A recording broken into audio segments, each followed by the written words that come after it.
بعض لوگ یہ تاثر دیتے ہیں کہ علماء کہتے ہیں کہ قرآن مجید میں تحقیق نہ کرو۔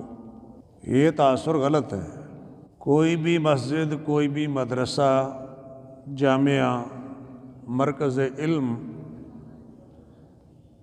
کوئی ایک بھی ایسا نہیں ہے جو یہ کہتا ہو کہ قرآن مجید میں غور و فکر نہ کرو اور تحقیق نہ کرو۔ تمام مکاتب فکر کے لوگ قرآن مجید میں ریسرچ کر رہے ہیں اور اس کی دعوت دے رہے ہیں۔ اب تو خیر ایم فل اور پی ایچ ڈی بلکہ پوسٹ ڈاکٹریٹ بھی کی جا رہی ہے قرآنی علوم میں۔ تو اس زمانے میں جب یہ سب ہو رہا ہو، کیسے یہ کہا جا سکتا ہے کہ علماء کا کوئی گروہ ہے جو قرآن مجید میں تحقیق سے منع کرتا ہے یا کہتا ہے کہ قرآن مجید میں تحقیق کا دروازہ بند ہو گیا ہے؟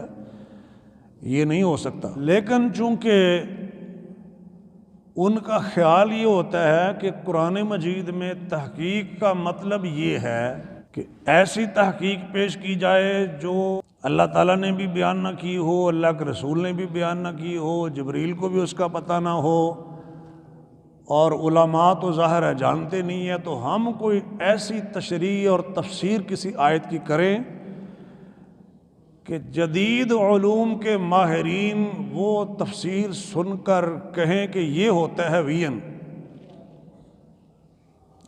یہ ہوتے ہیں دانشور اور یہ ہوئی ہے ریسرچ۔ مولویوں کو کیا پتہ ہے؟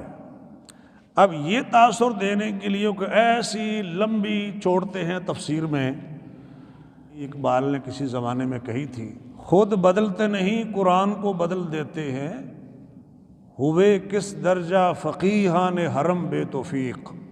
یا وہ پرشین میں انہوں نے کہا تھا ارمغان حجاز میں، ولے تعویل شان در حیرت انداخت خدا و جبرائیل و مصطفیٰ را، کہ قرآن مجید کی ایسی ایسی تعویلیں اور تفسیریں کرتے ہیں کہ جن کو سن کر اللہ بھی حیران رہ جاتے ہیں، جبریل بھی حیران رہ جاتے ہیں، اور مصطفیٰ علیہ السلام بھی حیران ہو جاتے ہیں۔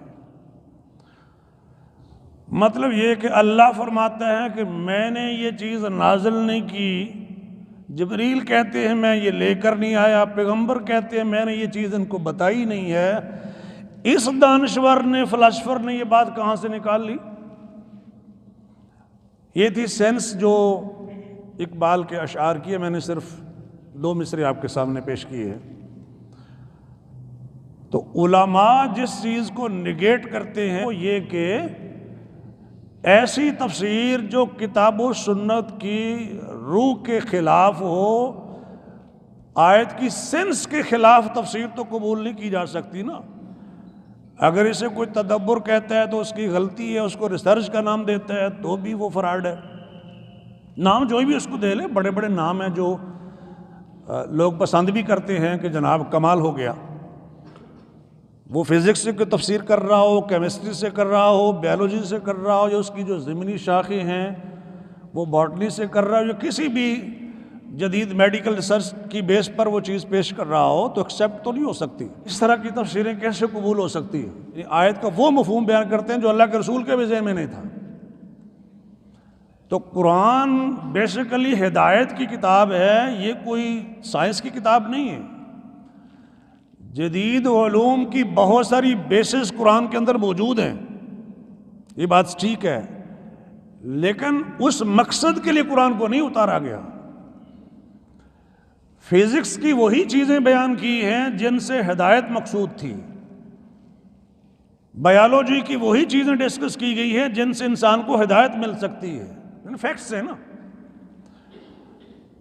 ہمارے یہاں یہ ہوتا ہے کہ ایک تھیوری آتی ہے، اس کی بیس پر تفسیر کرنے بیٹھ جاتے ہیں، وہ تھیوری بدل جاتی ہے، اس کے بعد پھر منہ تکتے رہتے ہیں کہ یہ کیا ہوا ہے، اب آیت کو بدلنا پڑے گا، کیا کرنا پڑے گا۔ تھیوریز تو مفروضے وہ چینج ہوتے رہتے ہیں، فیکٹس چینج نہیں ہوتے ہیں۔ تو اگر کسی چیز کے بارے میں آپ کہیں کہ یہ فیکٹ ہے تو پھر اس میں اور ریویلیشن میں کوئی کلیش نہیں ہوگا۔ جو اللہ نے فرمایا، اللہ کے رسول علیہ السلام نے فرمایا، اس میں اور اس حقیقت میں کلیش نہیں ہو سکتا. لیکن اس کے لیے ایک اہم چیز ہے، وہ یہ ہے کہ آپ کو یہ 100% کنفرم ہو کہ یہ فیکٹ ہے. وہ ہوتا نہیں. کبھی پلینٹس 9 ہوتے ہیں، کبھی 8 ہوتے ہیں، اور بہت سی ایسی چیزیں ہیں جو بدلتی رہتی ہیں.